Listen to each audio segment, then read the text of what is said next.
What's going on, everyone? MikeO back. Hobby Talk. Appreciate you taking some time out of your day to listen to the show. Really happy to be joined today by Scott Hathcock, also known on YouTube as b1gscott35. I will post his channel in the description of the YouTube version of this podcast. You can also listen to it on iTunes, Soundcloud, and many other areas where podcasts are available. Scott, how you doing today? Doing just fine. Yourself? I'm doing well. I'm excited to get another show done. Episode number 25, and definitely happy to have you on. You are certainly a true collector, maybe even could be considered an old school collector in this time of investing and flipping and everyone just literally obsessed with the values of cards. It would be nice to converse with someone who's a little more focused on enjoying the cards, enjoying the PC, and the different aspects of collecting. So I'm looking forward to our conversation today. Oh yeah, definitely old school. Trying to break some of those trends is tough, but I'm trying. For sure. There's only so much you can do in the year of 2020, especially when it comes to the hobby. Things have just blown out of control. But Scott, for those who aren't familiar with you, why don't you talk a little bit about kind of your history in the hobby, how you got into it, and kind of how you found yourself at this point making videos on YouTube showing off your collection? Well, it started way back in 74. I was born in 71. I am 49. 74, yes, 3 years old. I was not buying my own packs, believe it or not, but my dad would buy them, and that was a good way that we would open them up and talk about the players, reading the backs, things like that. I grew up in a baseball family, sports family. My dad did radio, had his own Saturday sports talk show, announced a lot of local sports on the radio, just a small little local channel. So I started there growing up, and then in the 80s, when and get on my bicycle and ride a 7-Eleven, picking up packs and things like that, and kind of became the go-to guy in my neighborhood where everybody brought their cards to me, and of course, did all the trading and things like that. But I hear stories where kids were taking cards to school and things like that. That was not my area. I had an LCS that was also a jewelry shop, but it was more jewelry. And we really didn't get one till the late 80s. So my standards and how I learned how to collect was pretty much on my own, which, was not wrong until when I got back really heavy back into it in 2010, 2011, and trying to collect like you do in the 80s, when it was only really one set of tops, one Fleer, Don Ross, and then Upper Deck, which I loved at the time. Yeah, it totally changed the game for me. And then later, learning and founding YouTube. I really wasn't big into YouTube. I didn't watch a lot of videos or TV. So found some. Actually, I played a lot of video games. I was playing MLB The Show. I was getting tips. And the guy was doing baseball cards because MLB The Show works with tops. People don't know, and you open up the packs on there, and it's just like the card you get. It's just a virtual card, and you create teams with the cards. But anyway, and that's how I got into it on YouTube. I picked up some guys that they didn't know what they were talking about, or people that don't probably have the respect of a lot of people in the community now. But I found other guys like you and some other people that got me into how and everything. But before I found y'all, I would sit at work and go, man, these guys don't know much and all that. My friends go start a channel. So I did. And that's how it started. And over the years, growing up, my dad he knew I wanted to play baseball. Fastest route as a catcher. So first he had me, I love Johnny Bench, which led to Gary Carter. And then late 80s, of course, you had Ken Griffey and Frank Thomas uh, and Cal Ripken. I grew up as a huge Cal Ripken fan. So they're the guys that I mainly collect. And then the Mets, if anybody sees any of my videos, you're going to see a lot of hashtag LGM and Mets cards on there with Gary Carter. You will see some Gary Carters. And, and I don't know if it's really showing off cards, but I like to think that I'm learning a lot, especially on the graded side, and through people like you and other people. I want to try to get that across in my channel a little bit, and that's kind of how I'm doing it. And a lot of people do channels where, hey, I'm learning this and this, but with me, this is what I learned, and maybe it does help somebody. If not, but and also sometimes I think I have uh, some interesting thoughts and unique thoughts on a hobby as well. So Yeah, I appreciate the channel. I like it because you do a variety of things like many of us do on YouTube. You'll occasionally break something. You'll do your PSA or SGC, whatever the grading submissions. You'll do those reveals. You'll do some mail days. You just did a fantastic video on your card room, which we'll get into a little later. We can chat about that a little more. But doing a nice variety, and I've really enjoyed your kind of let's talk and just chatting about the hobby, providing some thoughts, because it's enjoyable to kind of connect with people and listen and get other people's perspectives on the hobby, and not it all being geared towards you should buy this, you should do this, you should do that, this is the thing to do. Kind of more so finding ways to enjoy and connect to the hobby, which I think is super important, and I think it's something that is somewhat neglected right now with the hobby growing the way it is. There's a lot of focus on the value. And value in this hobby is important because it's certainly an expensive hobby, but if that's the only reason you're in the game, you're probably not getting as much enjoyment as you should. You're probably going to feel a little more stressed than you'd like to, and I don't know how well or how much you'll end up eventually getting out of the hobby because, there's ebb and flows with the hobby. Real quick, just wanted to touch on, you had mentioned when you were talking about your history, you said something about you didn't really bring baseball cards to school or whatever. I think that's what you said. right. And it triggered a thought in my head because I actually forgot about this.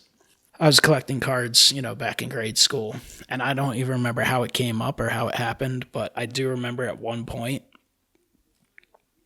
bringing extra cards to school, like extra duplicates, and selling some in school. Right. And we're talking for like a dime and a quarter. Right. I remember a kid bought a Ricky Henderson 1990 Fleer card from me for a quarter, and he bent it up, put it in his pocket, destroyed the card, decided he wanted to buy a soft pretzel for a quarter, so he demanded to return it. And I was like, you destroyed that card, you ruined it, like I'm not giving you your quarter back. And he went and told the teacher on me, and then I got in trouble and had to go home with a note to say I was not permitted to sell baseball cards in school. So I guess I've been involved in that aspect of the hobby to some degree longer than I realized. Right.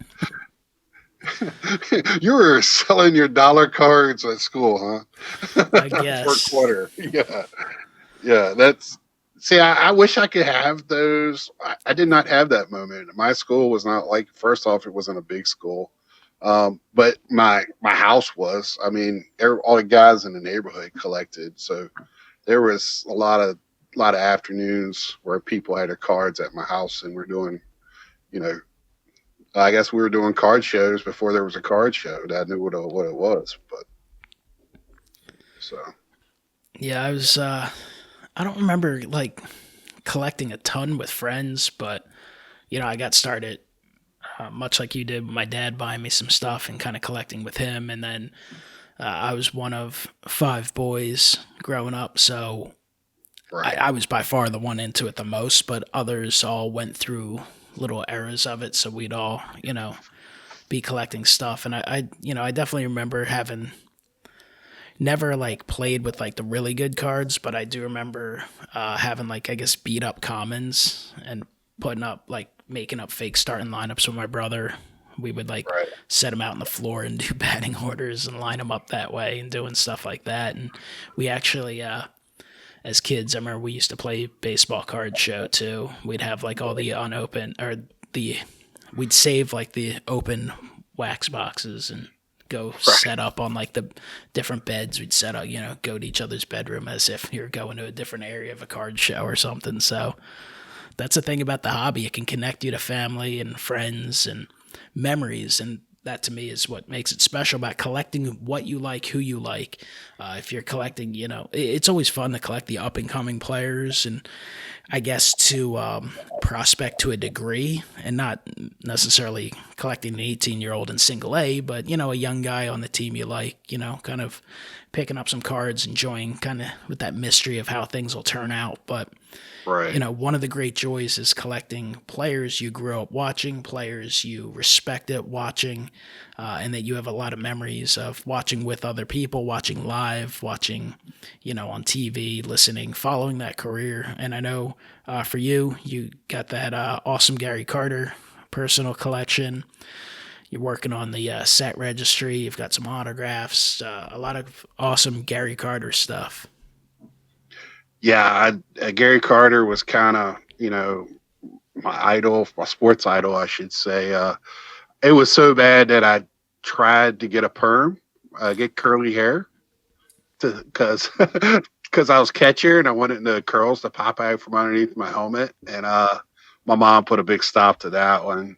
Thank goodness, and things like that. My dad called him the pretty boy, so I had all my gloves just right and all my wristbands, everything. I had my socks perfectly above my calf. Everything that he would do, I would do. I just couldn't wear 8 because I was too big. You know how the numbers in Little League, the lower numbers are the smaller numbers. So I was all like 19 or something like that because I was one of the bigger. That's how the Big Scott came about. So I was one of the bigger guys. So I never could wear 8. How Maybe close 8. are you on the set registry? Well, I have the complete base, the basic like 19, where it's not even all-star cards. It's just the base cards. I completed that one. Now I'm working on the master tops, but now I'm getting kind of stuck on some things with that, and I have quite a bit out right now. This because that includes all the stickers. You remember the sticker books from the 80s? I don't know how old you are, but the 80s with those were I the was born sticker in books. 82. Right. So the sticker books that came out in the 80s. Now the stickers are in that set registry. So I've been hunting those down, and that's been fun because here I'm getting a 50-cent sticker and sending it in to get graded. Yeah, I'm that guy. So I mean, we all play a role in creating the backlogs, Some people yeah. send in Gary Carter stickers, other people send in, base Well, my Phillies cards, we all do our don't get mad part. at me. They did the registry, not me. So No, the I try to registry is find a definitely lot. fun, even just as a checklist, like Right. alone. And then if you can fill it out and kind of get involved, it's definitely something that can definitely get you addicted. I know a lot of people who get big time into that. Probably one of them is the reason why I got into it, but off of YouTube was the first channel I got it. I started watching was baseball collector Mike, and that's how I got into your channel. And so yeah, watching him and some of Bart the PSA guy and things like that. Yeah, it got me. I started looking up the registry, and I was like, wow, look at this checklist, and it's been fun because I really like food and beverage cards anyway, and it's really took me even deeper into regional areas of the country that I didn't even know that existed. I mean, I know the regions existed, but the cards in different regions. Like I didn't know Slurpee or 7-Eleven had different discs for different regions of the country, things like that. And it's always learning. So that was that. That type of thing has been really fun with it. Yeah, I love that stuff, like the oddball stuff where you feel like you're finding something new you've never seen before and you're like, wow, Right, like I thought I had or was just had about, everything I could for this player or team, and then you find something seemingly new, obviously not new, but new to you is always pretty right. cool. Do you have the any of the Gary Carter starting lineup cards? Yeah, I actually have a few starting lineups. I have some of the starting lineup cards. Um, I my starting lineups I have are loose, and the cards are loose. I got like two of them, I think. Um, I was I just used to I, really collect that stuff. yeah, I was a huge starting lineup guy back in the day, and I still like them, but obviously Right, everything takes up space. I have the majority of the Phillies, not all of them. Probably be a right, project for one of these days to go through and actually take an inventory and then be like, all right, which ones do I actually need? Because most of them should be pretty affordable.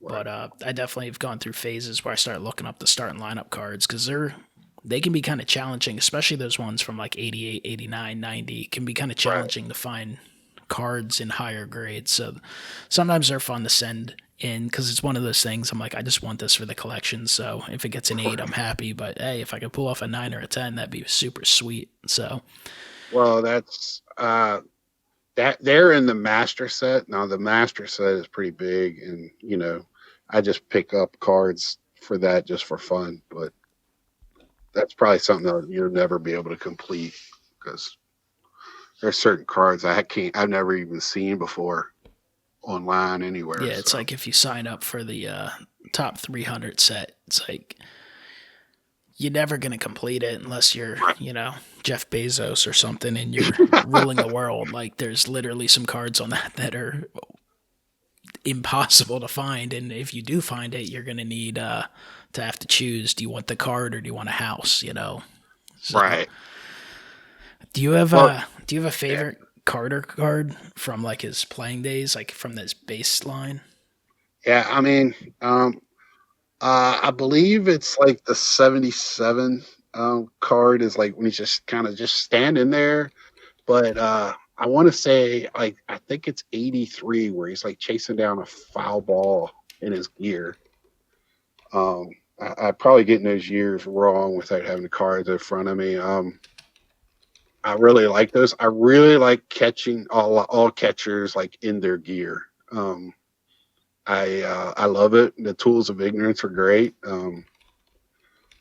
I love the field generals. The field general set that was in, I believe, what Allen and Ginter this year, if Yeah, I remember correctly. insert set. Yeah, so I collected that insert set, and I'm not a set guy. I'm echoing something you said not too long ago. But I did that set, and also did a monster set for some reason or for that one. But yeah, I really like cards with their gear on. I think it was one of your, well, it was definitely one of your videos, but you were showing off one of the cards you got in. I think it was 1980 It might tops where be, he's like swiping a tag. And I remember being yes, like, dude, that card's so awesome. And I remember looking it up, yeah, like trying to buy one. And I was like, oh man, I got to get one of these days. I was like, maybe I'll just get one raw and send it in myself because, it's not a high pop card. So even like 9s and 10s were pretty pricey. But I was like, damn, that's a damn sweet looking and card. and that was a tops picture of a catcher where you got to see his face and not his butt. So I think there's a Phillies catcher card out there that they painted from tops now this year that they Oh, got yeah, a it's so picture of. bad. Andrew Knapp. The Yeah, Andrew Knapp Bass card. yeah, I remember when I clicked because I always like that's something I look forward to during the season when I'm like, oh, they might get a card, and I always look it up and I pick up one of each just for my Phillies binder. And right. I remember I clicked on it. I was like, it took me a second. I'm like, this is the card. Like how this is the photograph they chose. Like what? What? Who is in charge of this? You can't tell Right, me they didn't have another photograph they right. could use. Like so bad.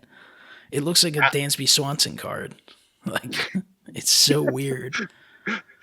and I almost bought it because actually, I have a soft spot for Dansby Swanson. I uh, I live in Iowa, but I'm from Virginia, and I love the University of Virginia. And Dansby Swanson played for Vanderbilt, that played Virginia in the College World Series 2 years in a row. Beat them once, lost once. So Virginia won 1 year and Vanderbilt won 1 year. And I just thought he was awesome at shortstop. So I almost got that card because it looks like a Dansby Swanson card. I love Topps Now, by the way.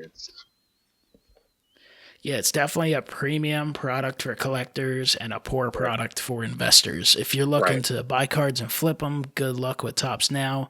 If you're a team or player collector, it's super awesome to be able to be like, this guy had a walk-off home run tonight. I'll be able to order a card tomorrow, and within a week to 2 weeks, I'll have that in my collection. I think Topps Now is was a genius product put out by Topps, and I mean the print runs are generally, unless it's like a hot rookie, pretty low. I mean, 200-300. Yep.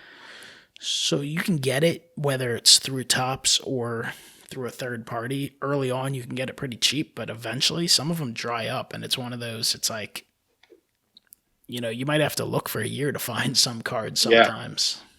Yeah. And you're not going to find them at a show or anything like that. I very rarely run into them, but yeah, I always look. I look almost every day for my PC guys or anything that strikes my fancy. So for just collecting. Yeah, I remember the National a couple years ago. I was looking for something. There was some Phillies card I needed. Like I was like, I didn't see virtually any Topps Now. There was someone had a few of someone who was a hot rookie, but like you just don't see him around. It's one of those kind of things, it's kind of eBay or nothing. That's really your only opportunity. Right. I'm sure there's a few other sites out there, of course, where you can look around, but well, you got to think most people buy those cars are like us that are buying them for their PC. So yeah, exactly. But I think it's cool to it's a cool avenue to have something to collect. Real quick, one last thing about Gary Carter. Do you know who made the last out on August 15th, 1990? Giants Phillies no hitter Terry Mulholland. I'm sure you know. Well, I guess it was Gary Carter when he was with the Giants. Gary Carter. I'm joking around with people who I think it was someone else who was a Gary Carter collector on YouTube, and I remember it just being like posting a comment, and then I kind of felt like a jerk, even though I was kidding. But I was like, sometimes you can't tell in the joke. I was like, my favorite Gary Carter moment was when he hit a line drive to Charlie Hayes to complete the no hitter for Terry Mulholland back in '90. I was at that game, but. No, Gary Carter's a fun player, obviously an awesome player. Unfortunately left us too soon, but, obviously a fantastic Hall of Fame career. So it's awesome that he left such a strong legacy and, strong collectability and obviously a lot of memories for baseball fans out there. Right. If anybody interested in seeing a cool moment of him was on Baseball Bunch with Johnny Bench when he was going over, some catching stuff. It was really good. That might have been the moment when I started liking it because I would love Baseball Bunch Saturday mornings. You might be a little too young for that, but with Johnny Bench and the San Diego Chicken. Still shown on YouTube. There's so much awesome stuff to watch on YouTube besides just obviously fun baseball content, which I recommend you checking out. But man, you can watch like old baseball games, old episodes of baseball shows, old home run derbies. Like there are times during the winter time where I'm like, man, we're like, because I'm like kind of a baseball football guy. So once football's done, I'm like done with sports until baseball comes on, and it'll be, you have a little downtime. And I'm like, damn, like I really want the season to get here, and I'll just pop on like random Phillies games from the '90s or 2000s or. I remember during early on in the pandemic, MLB Network was playing old All-Star games, and I'd just be sitting there watching like an All-Star game from 1996 or 1991 or whatever, and I'd just be like, damn, this is kind of nice throwback in time, seeing like Kirby Puckett and Tony Gwynn and Barry Bonds and all these guys kind of in their prime playing. So There's a lot of fun stuff to check out on YouTube, and that can kind of play a role in your collecting, and you get ideas too to collect a little bit. And like, oh wow, and it can make you feel connected to even some of the vintage guys. Well, I don't collect vintage. I do collect Roberto Clemente for that reason that you're talking about. Is I love his story, and just kind of fell in love with the story of Roberto Clemente, and then learning how he played the game and outside the game. So, I make a connection with somebody. That's kind of the way it goes. I start collecting them. So Yeah, that's you saying that just hit home with me with the Roberto Clemente. So yeah, I love following like a lot of the Hall of Famers and stuff, and just watching old videos. I got to watch a video. Someone sent me one about I can't even remember who it was now offhand, but I was like, oh, I got to check that out. It's just right, fun to watch because we all have our favorite teams and such, and we can all get along. Even though right. some people are Mets fans, some people are Phillies fans, kind of natural rivals, but we can appreciate each other's collections. So, how about the Mets collection? Can't get enough. Because of you, I started the flagship run. I saw your video on that last year when you showed that off, I believe, the binders. So I was like, man, that's a great idea. So I kind of started putting it together, thinking I had a lot more already than I had. So now I started that rabbit hole going down. And so that's been fun here lately. And I have been selling cards to pick up that because in the 60s, the short prints, man, they're tough and they're expensive. So Yeah, when you get started on that project, you're kind of like, and especially for the Mets, because they don't go all the way back, so you kind of get right, to cheat a little bit. You don't have to go back to like 53 or 50, right, some 52. But it's like you sit there and think, you're like, that's not that many sets. And then you start to realize, well, 70 sets kind of adds up, especially when you're not really expecting. Some of the short prints are definitely very tough to come by, and when you do come by them, they're a little more pricey than you would expect because they're not necessarily big names. It's like, if you're buying right, a Tom Seaver rookie, you kind of know what you're getting into. But when you're right, buying a guy who played catcher for 2 years and you're like, oh, it costs this much, that's when you have to right, be like, let me look for one that's a little more beat up than that. But it's right. Well, definitely fun. I decided to call it the Ultimate Tops team set. And I think it's fun, and it's cool when I see other people who have mentioned that they decided to do the same thing. And for me, like, I got started, I was gung-ho on it, and then I remember I was like, oh, this cost a lot. I took a little bit of a break, and then I would pick some up here and there. But once you complete it, it's definitely something special to be able to roll through. Like, that's something I've rolled through like every spring training, and then at some point during the season. It's fun to go through it and look at it. right. I feel like I'm so accomplished because I just finished the 64 run. Just the other day, I got my last card in for that, and I was just ecstatic. I'm missing like one from 63 and three from 62. And then, when I get to Tom Seaver and Nolan Ryan rookies, I got to figure out what to do about those. That might be a picture.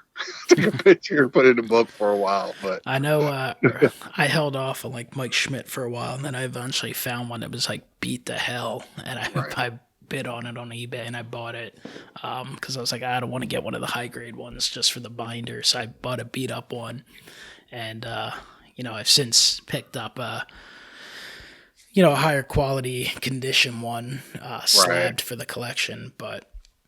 Well, Mike Schmidt's on my list of slabs to get because he's one of those players from the 70s and 80s that is iconic for me. I love Mike Schmidt. So as a Mets guy, I can love a Phillies guy, right? Is that okay? Sure. You know what? Honestly, the Phillies and Mets, that they're rivals, division rivals, and being in this area, like Phillies, Mets, I mean, those two fan bases travel back and forth to the stadiums, pretty easy day trip. Right. But for the most part, they've honestly never really been good at the same time that Right. often. 07, 08, the Phillies ended up edging them out for the division, but really, they kind of take turns. Um, you know, 80, 86, the Phillies were not very good. Right. And then the So Phillies got all the Mets players and were pretty good. They got Dykstra and that definitely was a trade that worked out in the Phillies' favor. Juan Samuel for Lenny Dykstra, and they got Roger McDowell as well in that deal.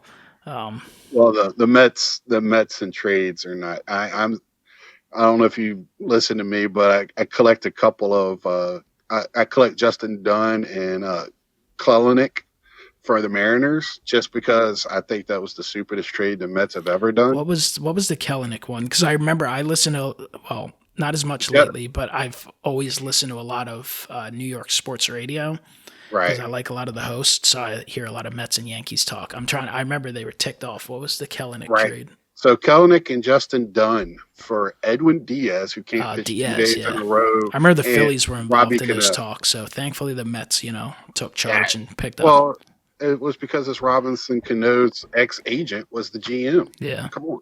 I mean, it was, and the Mariners are laughing the whole time. Come on. It was just ridiculous. Well, Robinson Cano did do you a favor this year, failed a drug test, Yes. suspended for the year, forfeited his salary for the year. So, hey, I mean, not that the Mets are really, they're probably in the best position of anyone Yeah. for free agency this year because you have a new owner who I believe is now the richest owner in baseball, who's Right. an actual fan of the team as opposed to just a business venture. And Right. he's not coming off a year of getting hammered with like $100 million in losses, like Phillies ownership's crying about their big loss, Right. which I understand. No one wants to lose $145 million, but, I never heard them complaining or mentioning much, when they were racking in $100 million profit every year, Right. charging everyone $25 to park, $6 for a hot dog, all that stuff. So I don't really care to hear their crying about it, but maybe that's just me going into a bitter off season where I have very low expectations, and I could see one of our high price guys ending up with your squad, but we'll see. Well, the Mets are talking about how they want two of the big four that's out there right now. So we'll see what happens. Yeah, we'll see. You never know going into the offseason. I would be kind of shocked if they're not someone to land two of those because I do think they'll be aggressive, and I don't know how much competition they'll have. I don't think there's a lot of teams in a big-time position to make the major moves. I know Toronto's been mentioned as a team that might make a play for one of these guys because they feel like they're on the cusp and they have a lot of young players, which means they're not only getting good, but they have a lot of guys that are controllable who won't make much money. So now's the time to strike perhaps for Toronto. Yeah, because they're going to next year after. Well, we got to see what happens at the end of the year when they do a lockout, whatever happens, when they have a stoppage in play. Hopefully they fix that. Yeah, I would hope. It's going to be a complicated issue because obviously last year wasn't your typical season, and I don't It's all know. going to be about player control. I don't know about this year. Like, I don't know what to expect. I know there's still a lot of unknown. As much as people like to think, and maybe we're headed in the right direction, we honestly don't know. We don't know if all teams or some teams might be able to have some fans, no fans, full fans. Whether the season will start on time, I mean, February spring training is not that far off, so we'll kind of we'll see. That's a topic, I guess, for another day. I definitely like to avoid thinking about a potential lockout, strike, whatever might happen, but it is, it's got potential. It would be horrible if they did. Hopefully, they will work something out because that would obviously be something baseball could not afford. I mean, the owners like to complain about losing money this year, and they were going to without having fans, but they would have been in a lot worse position if they forfeited a season this year. So, well, I know they saved a lot of money by only having 60 games and having that huge playoff. So I know they made a lot of money off of that too. So. No doubt about that. Yeah. They were talking about how the Orioles saved money. Like it was a blessing in disguise only having 60 games because they didn't have to pay Chris Davis. Saves some major money for sure. Yeah. The YouTube channel, obviously a lot of fun. You have an opportunity to do a lot of things, kind of show off your collection to people, or showcase your collection, I should say. Kind of connect with other collectors. And a video you recently did definitely one of the types of videos that's very popular on YouTube, specifically among like old school style YouTube channels.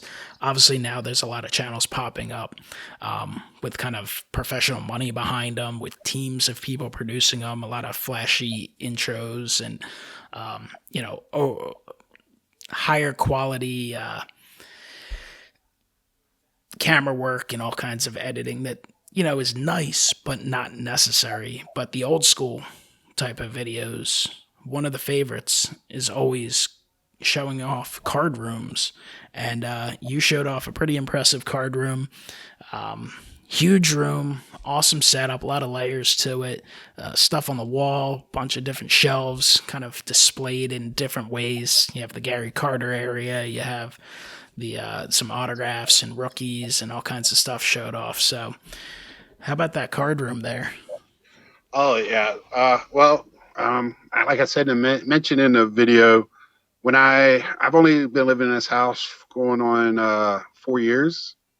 So when I was looking for a house, I wanted an area for our card room, and my realtor, I don't think quite understood um, what type of stuff I had, and I've been collecting a long time. Stop here and there. Always had one toe in, but I wasn't expecting to have anything this size. So it's been fun.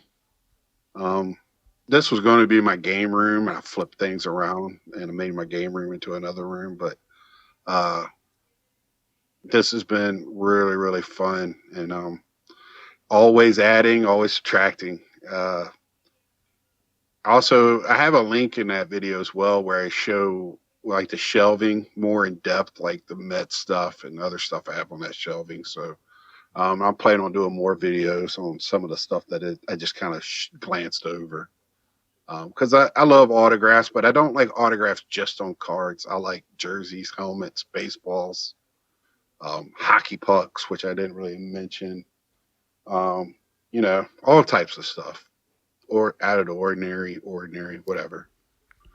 Yeah, I've So always been an autograph collector.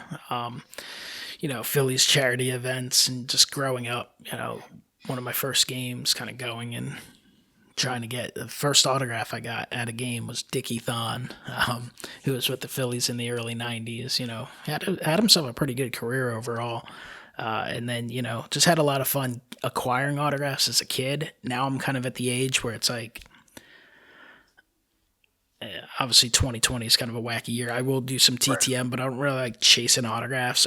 I'm like at that weird age where I don't know. I'm definitely not going to reach over a kid to get an autograph for myself. I'm right, not going to crush the kid into the really, fence and break his ribs so I get an autograph and he doesn't. So I don't really chase yeah, autographs too much. But with the card hobby, I do like picking up a lot of autograph cards and all the amazing designs. But I have a lot of stuff from over the years, like autographed bats and jerseys and stuff. But I've always kind of collected like who I want and focused on Phillies. Some other right, Hall of Famers from time to time, card shows, but it's just another extension. We talk about baseball cards and the baseball card hobby, but that, an extension of that is the sports card or sports memorabilia and autograph hobby, which is, at times probably been a little more popular than cards. Obviously, right now, I'd say cards have probably, they're both up and elevated, but it's definitely fun to collect all that stuff. And like you said about you mentioned in the video, one of the parts that kind of caught my attention and kind of touched me was, you had areas of that room dedicated to family. You showed off mhm, the David Wright blanket from your grandmother and the bat that you had as a kid. And, I definitely could appreciate that and kind of, having it's not just a room full of, some people would be like, that's a room full of junk, someone who doesn't know anything about cards.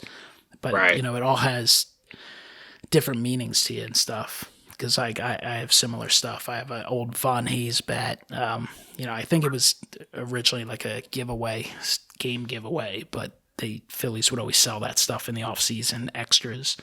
And an aunt of mine gave me one, and we played with it, myself and my brothers, for years in the yard. It's got some dents in it because maybe a few times we were stupid and picked up a rock and hit it with it or something. But right. we would use like tennis balls and play in the yard and stuff. And I still got that, in the corner. some cool stuff like that. So Yeah, I, they most of my helmets that I showed, I bet you most of those came from the first two nationals I went to. Kind of stopped doing that. I'd rather spend my money in other areas, but I just love meeting the players. So that that's where most of that stuff came from. yeah, it's definitely fun. The thing with getting like memorabilia signed, I've always found kind of annoying. Like at a national, I mean, a baseball's pretty easy. Toss it in a box. It's easy to travel with, and cards are obviously very easy as well. It's like some of the big stuff's awesome, but it's like if the Nationals in Chicago and I got to fly in from somewhere, that's tough. That's one of the advantages. One of the things I was looking forward to with New Jersey this year, which unfortunately did not happen. We should get another opportunity in 2022, I believe, taking over for Cleveland. Yep.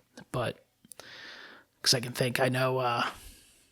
Gosh, at some of the Phillies charity events, raising money for ALS. Got Jim Thome on a bat one year.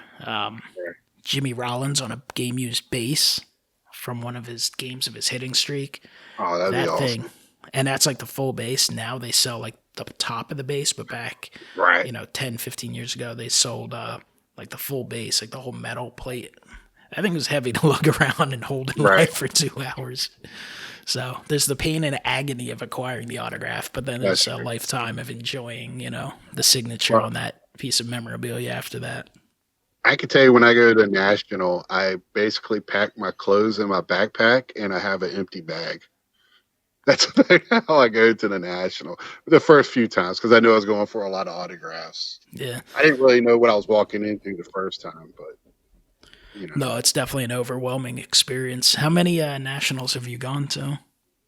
three in Chicago and one in Cleveland. So four out of the last five. I did not go to AC. I lived in Virginia. I've been to Atlantic City a few times with friends. Just not a big Atlantic City fan, and uh, coming from Iowa, it's not easy to get to. So I guess the easiest path would be to fly into Philadelphia, and then you have to right, take either the train, rent a car, or get a ride. right. And my dad said about flying home, and because he kind of wants to go to one just to see what I'm talking about. He's not a collector at all, but he's a history guy and a baseball guy. So we go to the CSA up in Chantilly, Virginia, which is it's a big show 3 times a year. Yeah, I have not made my way there, but I've heard about It's it for worth years. it. I think the same promoter runs the Philly show. Oh, okay. I think it's It's like a 4 or 5 hour drive from here for me. oh really? At some point, I would definitely like to do that show. Maybe when times a little more normalized, but Right. that would definitely be a fun show to go to. Because from what I It understand, it's actually a little bigger than the Philly show. it is. It's I'm not gonna say huge because after going to the national, because the last Chicago national where they had to take out part of the wall and they expanded it and all that too over to the carpeted area, but uh the CSA is pretty. The Chantilly show is pretty big. A lot of signers. It's the same group doing the signing stuff, and um, but you don't get like PSA there and stuff like that. Last time I went was JSA was there doing autograph stuff, and they had no curtains up or nothing. You can watch them authenticate stuff. You can stand right there and watch them do it. Interesting experience, but yeah, the card shows, the Nationals, just a ton of fun for so many reasons. Right. Just so much to see, even if someone's not a card collector, but if they have an appreciation for sports and, history. I mean, just take a walk through the auction houses displays. I mean, you feel like you're at Cooperstown at the Hall of Fame, just walking around, looking at some of this memorabilia. It's a pretty awesome experience. Definitely missed out on it this year. Chicago is the best setup overall, in my opinion, with the location of the hotels and the show. But I really did like Cleveland. I I like the did too. spaciousness of that And center. better It's a food. shame that it won't be taking place anymore. Yeah, I like Cleveland. It was big, a lot of seating, better food. Chicago is that tourist trap, but everything's there. You know, when I was in Cleveland, I actually stayed in a hotel where y'all did the infamous long live stream thing. Was there? Oh, y'all, I was upstairs, didn't know what was going on, or I would have came down. Uh, but yeah, that was. I like Cleveland. I was a little upset they canceled that one, but I'll probably go to the next AC just because it is because I was making plans maybe to go, but now I probably will. It feels like the more and more you get invested in this hobby and in the community on social media, it's like you almost feel like you have to go. Like that's the way I Yeah, am. I'm like, I want to go anyway, but I'm like, oh, I'm sitting there like planning things out. I know the last time it was in Atlantic City, like that was a tough week for me. I was obviously excited to go, and that was the first one I went to in a while. But I was like, I remember I had, I think, 2 weddings to go to and like a bachelor party or something ridiculous over the course of a few days. right. So I think I like, I You think I would say went, 2 weddings and a funeral. That would have been a movie, right? yeah. I think I had it. I can't even remember. I remember going down to the show one day, and it was like back and forth, but it was like different parts of New Jersey and Philly. I was like, this is ridiculous. Like driving, an hour and a half to the National and back, and then like I had to go Right.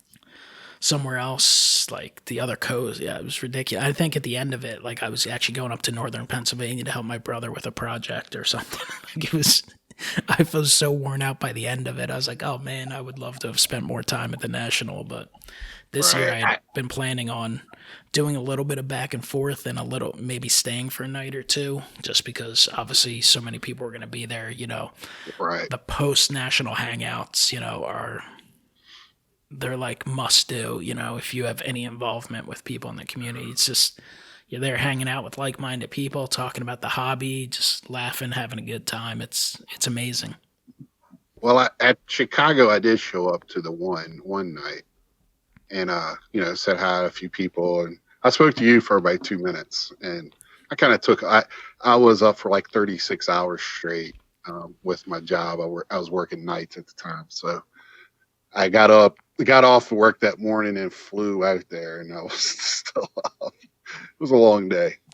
Yeah, I've definitely had some moments at nationals where I was on like absolute fumes, like no sleep, and you're on your But feet all day, and it's like my I plan is think there like, have been oh, I'll times take where a I've nap. talked to people, and I'm like, hey, if I'm making no sense, I apologize. Like I'm so exhausted, you wouldn't believe. Yeah, my plan was to take a nap, and then it's just going on across the street. So that plan always dies quickly. So Well, especially when you go like year after year, it's like you want to savor every moment of it. It's kind of like, cool, I got my 2 hours sleep. I want to get to the show as early as possible. I want to right, take every moment I can at the show, maybe take a break for lunch or whatever. And then, well, next thing you know, you're like, oh, I want to go out and hang out with everyone. I got my hotel reservation today, just to let you know. So I am hoping beyond hope it happens. So Yeah, we will see two, how things develop. I do know, 2 hotels are already booked up. So I did hear that. I know my buddy Dave's midlife card crisis. He was already messaging me being like, yo, I'm booking the hotel, so I yeah, should be set as long as everything rolls out the way we hope it will. I have tentatively a first timer going with me, so that should be exciting, just to see his reaction. So Yeah, it's definitely it's awesome. Like when you people can't talk about explain it it to too. people. Yeah, it's Yeah, like I tell people all the time, I'm like, until you go, you won't understand. Like, it's super fun to watch people's videos. Like, there have been ones I didn't go to that I was watching right, people's videos and seeing like their little collabs and them showing off the show. And it's fun as hell to watch those, but it's like a whole nother animal to be there. And when you're hanging out with people and just kind of connecting, and some people you like sort of know, but you get to know better. Other people you know very well, and it's kind of like a family reunion, seeing them every year, catching up a little bit. It's just, you like fall into that, like, you feel like you know people forever. And it's like, even though you might not talk very often, you've watched each other's videos for years, so you feel super right. connected. So it's definitely an incredible experience that I certainly recommend people checking out. As long as it's as long as you can afford to do it and find some time, Right. super worth doing for sure. Yeah, it's one of those. If you're in the hobby, it's at least a one time. The only problem is you go once, you're going to be addicted. That is the It's kind of problem. I was making amazing progress on my tour across America, seeing baseball stadiums. right. Got down to the last few, and like now the last couple of years. Well, this year I didn't do any, obviously, but like the year before, like I was like, well, I can't not go to the National, and this other trip I was gonna do, it just doesn't work. I guess I'll have to put it off. Right. But the National ends up becoming a priority because it's just such a blast. And when it's only once a year, and look, now we've learned it's not guaranteed. Not that we Right. didn't know that, but you definitely want to take the opportunity to do it whenever you can because it's just so fun, and that's what the hobby is supposed to be about. Obviously, Now, money's important. You're spending a lot of money, but it's all about that fun, that experience of collecting and enjoying the company of fellow collectors. I got a quick question for you on that subject. Now, the next one being in Chicago, do you think it's going to be bigger than the last show that was in Chicago because it was off a year? I mean, I don't know how many. Obviously, I'm sure there'll be plenty of people applying for tables. I gotta assume there's some people who get turned away.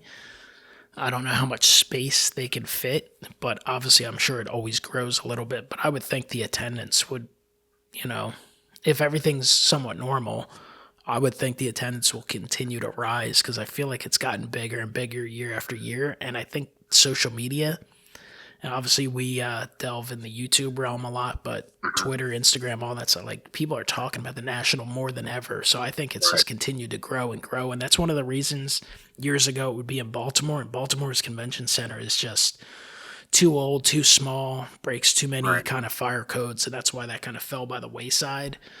So I don't know. I feel like the National is getting so big that they're going to Well, have to rumor expand to some bigger areas potentially in the future. the rumor was if it had more like last year's that Saturday with so many people that they might have to they wouldn't be allowed to just let everybody in at certain points.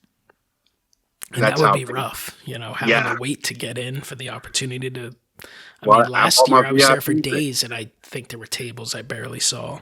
Right. I got my VIP thing too. Just think, well, yeah, I get that just so I have a place to sit down. So that's worth that Well, that's money. necessary in Chicago because if you want to sit Yeah. down, good luck. Right. You go find a nice soft piece of concrete floor somewhere. Yeah, So, there's not a lot of area. Cleveland, ton of area to sit, ton of area to just kind of hang out and do different stuff, right. like away from the crowd. But Chicago's tough. I think, like, just to do like little video pieces, if you wanted to do it around the show place, it was tough to find a spot to effectively do that. Yeah. Because Saturday was packed. Saturday afternoon, I thought it was. So, Yeah, because you have so many people traveling, but you also have all the locals. And somewhere like Chicago, you got people coming in from right. Indiana, Chicago, Wisconsin, all those areas. The same thing when it's in New Jersey. I mean, there's not, I'm sure there's a few people who live in Atlantic City going to the show, but for the most part, it's people driving in from New York and Philadelphia. Right. People coming in from Baltimore, Virginia, all those areas. Like, that's why those central locations are important. I would think maybe somewhere like Texas, potentially in the future, could get a spot. I would think, but I don't know. We'll see. I know the West Coast is craving for it too, but I think it's so many East Coast dealers. Yeah, I think that's tough. I don't know what how things work with like costs and taxes and stuff with like say California, but somewhere on the West Coast, I know those guys are craving it, but we'll see. Back in the day, they definitely had them, but I haven't seen kind of too much chatter about that. Right. But I would think they would look for a third venue. I would assume. Maybe I'm Yeah. wrong, but I think it would be in their best interest. I mean, I guess people will travel. I know being in one place, I don't think would lose its luster. I think, but I'm not one to say. Who knows? I mean, I'd like to see it in different areas just to have somewhere different to travel a little bit. Like, Exactly. but I mean, I get like, I love when it's in Atlantic City because it's Right like for an hour you. and a half drive, but I understand why it's a pain because there's not very many direct flights to Atlantic City. Right. And, to have to travel a distance and then travel another 45 minutes, from Philadelphia or New York, hour from New York is kind of rough. Definitely not ideal. So Right. we'll see what the future holds.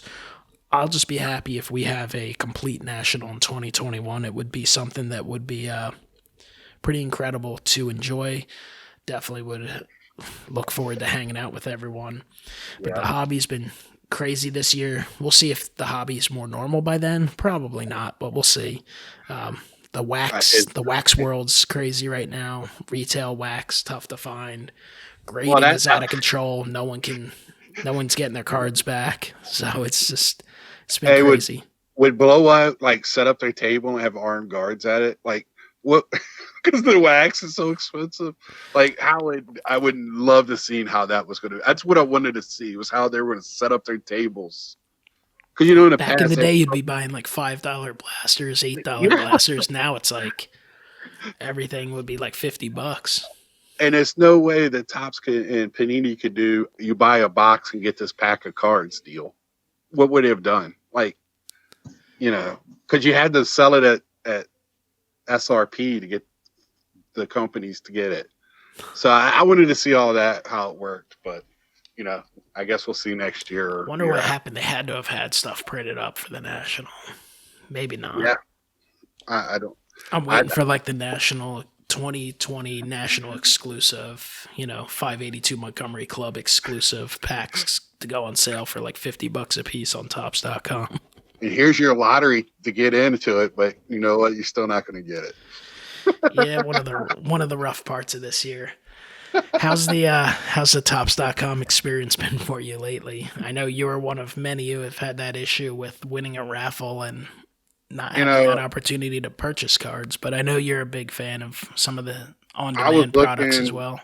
I messaged you before. I was looking for that 582, and I never got a message. I'm on their email. I was looking every day and never saw it. And then all of a sudden I saw the commotion, how that got, went wrong, the debacle that was. And then I was like, well, I never even saw it to begin with. I never saw anything for Sapphire, so I don't know what they're doing with sending out that information. I wouldn't have bought a 300 box of Sapphire anyway. But yeah, I kind of regret doing that myself. Well, the problem you had, I hope, was outside of that. But man, a $300 box should come a little bit better shipped. Yeah, I agree. To blame the shipping companies a little. I have an issue with Topps anyway. So. But even so, I remember when I saw it go on sale, I was like, well, I can't not buy it. I was like, I'm sure I could always resell it for the same price if I change my mind. And if I don't buy it right away, it's going to be sold out. But I'm like, $300, this was $50 last year. Like, what the hell? For like 36 cards? It's not a $300 box. I understand the secondary market on Sapphire has been crazy, but it's like 32 cards, $300, a 700 card set. So just to hit like a top-notch base card is pretty tough. Right.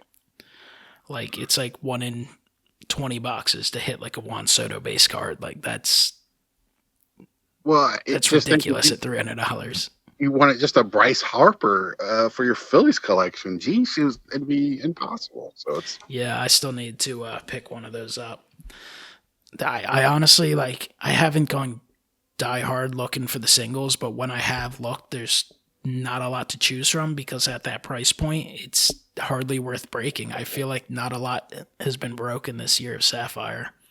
right. I still have one sealed, and it's a little beat up, but it's not too bad. I opened the one that was worse, and it's like, I guess I didn't do horrible, but I didn't do great. I got an Aquino rookie, which he's not exactly the hottest of rookies, but it's still like probably like a $40 card just because. And like my autograph was Seth Brown, which is probably like a $10 card, and got mostly a selection of couple dollar cards, and I'm just like, I don't Yeah. see any path to getting, half the money back if I chose to do so. Yeah, that product, when I heard what the checklist and all that, I was just like, oh my goodness. And that's just Topps getting paid off on the secondary market. They went ahead and made the money off of it. So, And the funny thing is 2018, which is now probably like $4,000 a box, like literally that stuff was available for like at least a week, if not two. right. Like people were not jumping to buy that. I think it was like $200 a box, but Is that the one that was a full set? you got 100 cards. Okay. 2016, I think they sold by the set. I Right. think 2017 might have been sold by the set as well. Then 2018, they sold a box with 100 cards. I think you got 4 autographs, like 2 parallels, and 94 base cards or something like that. Right. And I think it was like $200, which $200 sounds expensive, but at least you got 100 cards. Like you got some value there because you figure if the base cards are worth approximately $1, it's kind of close to half your money right there, and then a few autographs. So I opened one on camera, and I did hit an Acuna autograph, and I sent it in for grading, and it got a 10. So I did quite well on that one. But overall, Sapphire is it's a cool product, but it is crazy expensive. Well, I'm glad they went back to the blue. Went away from the white. Looked like cracked ice or atomic or whatever. Yeah, I like the cracked ice look, but for Sapphire, they should keep it blue. So I think that was a good move. It's one of those, generally speaking, when you think about the cost of attempting to break, I mean, really, it makes the singles for your, base stars and stuff, generally speaking, not too bad. And I think that's a fun product to just pick up some guys you like, some players you enjoy watching. It's one of those things, if I see them at a cheap price, if I'm trying to combine shipping, I'll pick them up for $1 or $2 if I can. Your bigger stars might cost you $5 or $10, but it's a lot better than spending $300 and not getting the guy you want. Right. Yeah. Yeah. I mean, that's, I went back and forth on that bin baller that I bought, but man, I just felt good buying a box at SRP. And that wasn't close to what that was. And I think it was only 200 cards set or something. So, and you did pretty well too. Yeah. Did you get 2 Bo Bichette base cards plus like a bunch of color parallels? I got that Tatis Jim card, bin baller Jim, that was numbered. It's a cut. Did you see that one?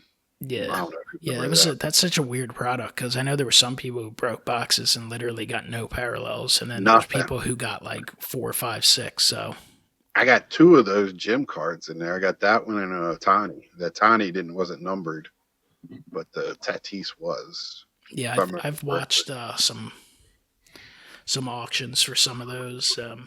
I haven't pulled the trigger on one, but definitely on my list of.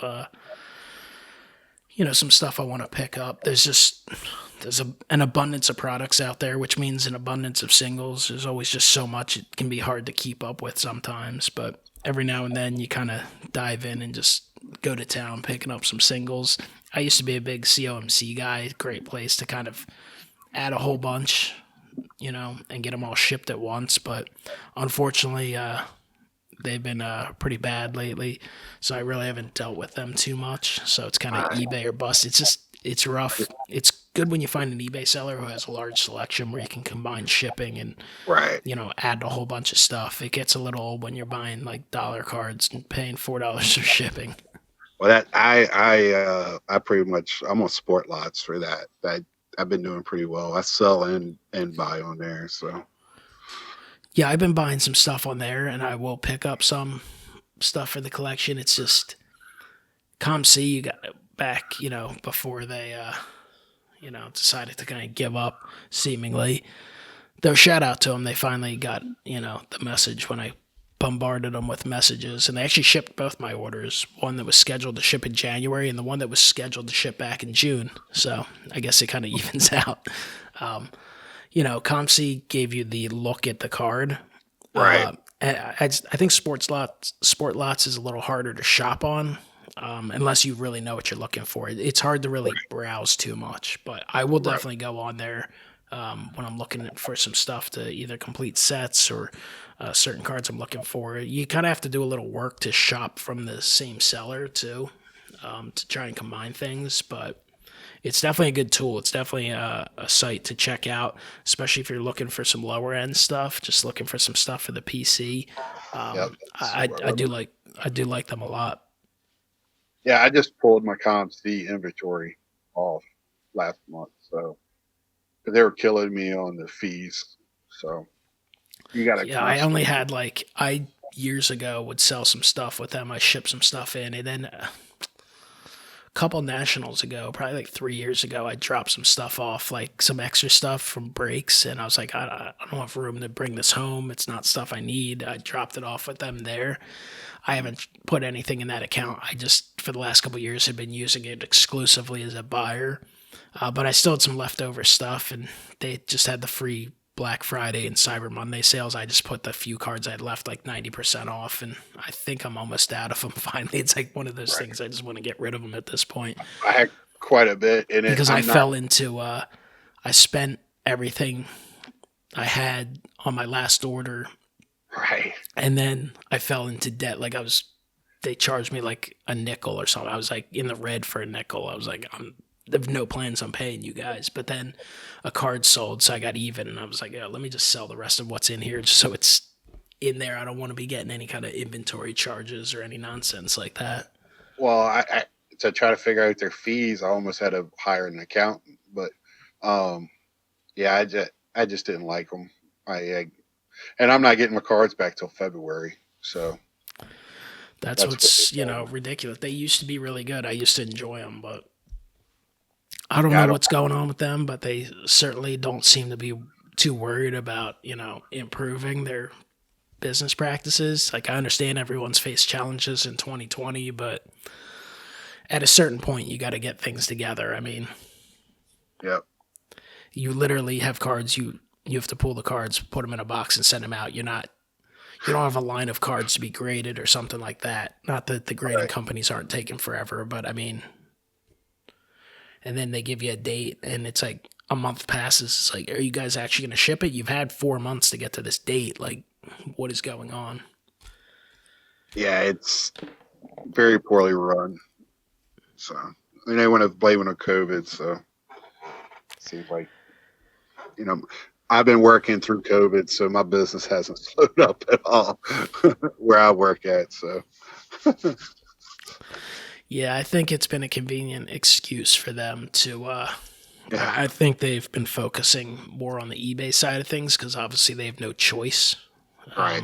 but to follow through on the eBay transactions in a timely manner. So I think the basic things are just pushed to the side and they're like, we'll get to them when we get to them.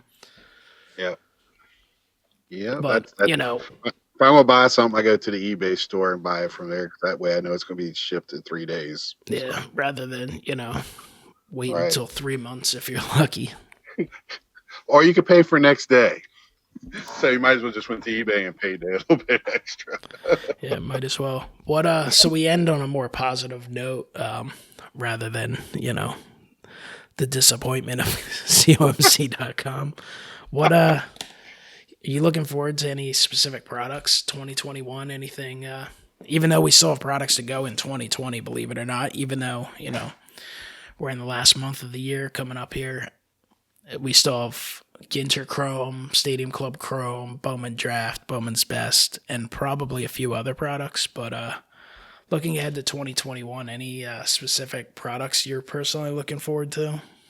Of course, flagship, and I'm kind of interested. What are we getting? 72 Heritage. Yep, we So should be on 72 this year. That'll be yeah, fun. I think we're going to get some fun Heritage years here. I can't wait for some of that stuff to see what And that then looks maybe like. by then, like Topps Heritage, maybe they'll have all your new Mets in their Mets gear, hopefully. Right. So you don't have to wait for traded or update. Or they do well with their screen or whatever to paint over everything and make it look like they're in the uniform. Yeah, Uh, I'm definitely looking forward to flagship's always fun. That first day it comes out, it's kind of like almost like the unofficial beginning of baseball, kind of. I yeah, mean, I know we have spring training. You have that first day of pitchers and catchers report, and right. you see like on the local news, oh, teams down in spring training, and it gets you a little excited. But then at that point, you're like, all right, I'm ready for games. You hit the first spring training game. Right. After a few weeks, you're like, all right, let's get to opening day. But when in February, when you get that flagship release day, it's like the new season of collecting has begun, and you're looking Right. forward to that new upcoming baseball season. So I think that's always fun. I don't know if I'm sold on the 2021 design yet. Oh, I don't like it at all. I'm not. I didn't like this year's design. I This year's kind of like design was having good in borders, Chrome. but I feel like if they wanted to put like this little slanty whatever, if they did Yeah. it on one side, I think it would have been okay. I don't know why they had to do it on both sides, but I'm sure I'll learn to live with it regardless. I'm definitely looking forward to an Alec Boehm rookie card with the rookie cup. He's part of the Topps All Rookie team, so that's Yep. something. It's a little thing that most people probably won't pay attention to, but I find that cool, the tradition of the Topps rookie cup. Yep. I do It's too. featured in both Topps and Topps Heritage, so that should be a lot of fun I and fun to I collect. usually hang on to them. Yeah, the bigger name guys, I usually hang on to them. Like Alec Boehm would definitely be one to hang on to. So Maybe like I don't know, maybe that 2021 design will look a little better in Chrome, but I'm not sure. I don't yeah, see, I know. didn't like 2020 flagship, but the Chrome is so clean. It looks so clean in Chrome, but in the paper, I didn't like. And same way, I think I'll feel the same way on 2021. I learned to live with the 2020, and I don't mind them. I got used to it, but I really like the color parallels are really bad this year. Like I'm not a fan of them at all. The Yeah, previous what was color parallels were so much better in previous years than 2017? 2020. So I we'll see what really like 2021 looks like. the 2017 color parallels were beautiful, where they had the like a pop behind the player.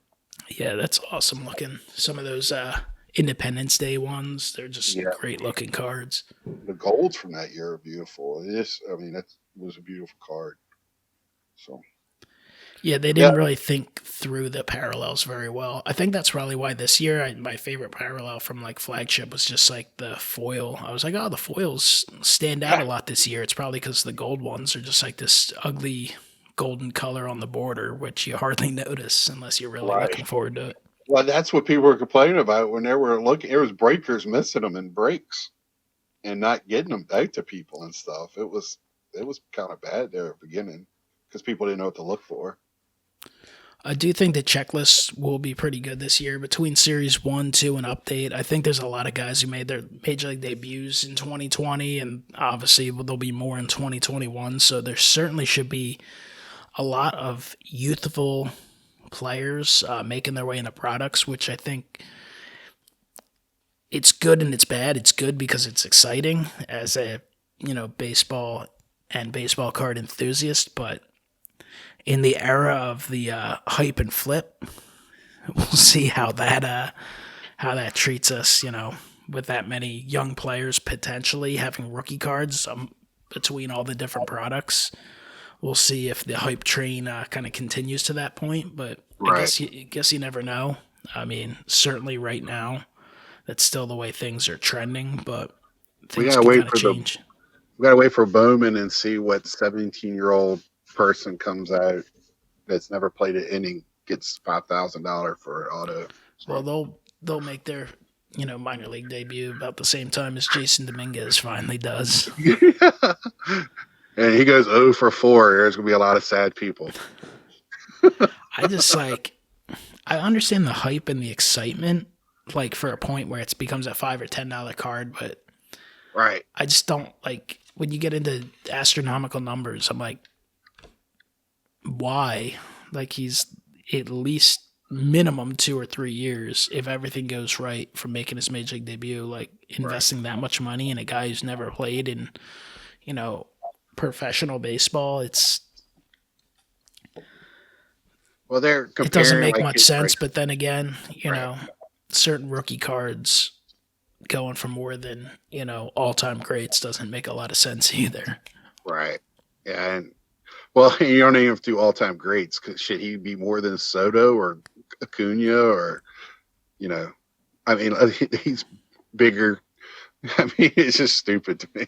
I have a number and it doesn't go past, especially for a guy that's never played an inning. So good luck to all those people. Yeah, it's crazy. At least Juan Soto, despite, no matter what happens for the rest of his career, I mean, he has had his moment in the sun playing Right. in, performing well in, and winning a World Series. It's like, Well, I just I think don't he's get one of it. those Like, guys. I get the excitement of buying into like a player or a team you collect and stuff. And, Yeah. I'm sure you've experienced it. I've experienced it where you get really excited. You probably overpay a little bit for certain cards, but it's part of your PC. It's kind of there for life. So you accept it. I mean, I guess you could wait, but sometimes it's more fun to own things in the moment and enjoy them for a little lengthier part of time rather than wait until things go the wrong way. But I don't know. I personally am not someone who ever like buys up a ton of prospects. Like I'll pick up some cards as a guy is close to the majors sometimes, but like when first Bowman rookies come out, I'm like, he was their first round pick, but like if it's like $5, I might pick it up for the heck of it, but I'm not paying like $100, $200, $300 when I could buy an established player. It's never made sense to me. And at that point, you never know if the guy's going to make it to the majors at all. But even if he does, you don't even know if he's going to be playing for the team you collect. Like he could easily be part of a trade or something. Right. Yeah, I mean, in my video, I mentioned like I was all in on Travis Hefner. I bought a thing from when he made his first pitching debut, thinking he was going to be somebody special, but you know, for the Mets, and probably nobody even knows who I'm talking about now. But he's probably bagging groceries somewhere, but or a pitching coach at a college or something. But not Travis Hefner. I don't even know what the guy's first name is anymore. He pitched against Strasburg, but yeah, there's always players that you thought were going to be big that just don't make it. I mean, I'm going through my cards all the time and seeing them and giggling, and just thinking about Jason Dominguez, who I hope he does well, just because he's a young man. So Yeah, you're certainly not rooting against a player, but you know, sometimes I mean, he is a Yankee. I mean, sometimes the people who make the irrational decisions to spend $20,000 on a one-of-one autograph of a guy who's never played. Sometimes maybe you're just asking to take a beating. I don't know. Right. It's crazy. But Scott, it's been a great conversation. Yep. I've had a blast talking to you. Always enjoy your content. I want to recommend everyone out there, check out the channel, b1gscott35. I will post a link in the YouTube version of this podcast. You guys can check it out over on the YouTube channel MikeO. Scott, any other areas of social media you're involved in? I'm trying Twitter a little bit. I'm an old guy trying Twitter, and I do Instagram just a little bit, and that's b1gscott35 on both of those, and that's. I also have a small eBay store and sport lots. b1gscott35 on all of them. How do And you spell b1gscott35 for those who might be looking it up rather than clicking on a link? right, little b1gscott35. And All lowercase. should definitely pop up for you. So, any final thoughts there, Scott? No, just we talked about some negatives there at the end, and I don't want to end like that. Just be happy with what you're buying and have fun with it. I know that even the investors, they have fun with that. It's a rush for them, so just be happy with what you're doing. Yeah, it's always got to be about fun, the thrill of collecting, no matter how you do it.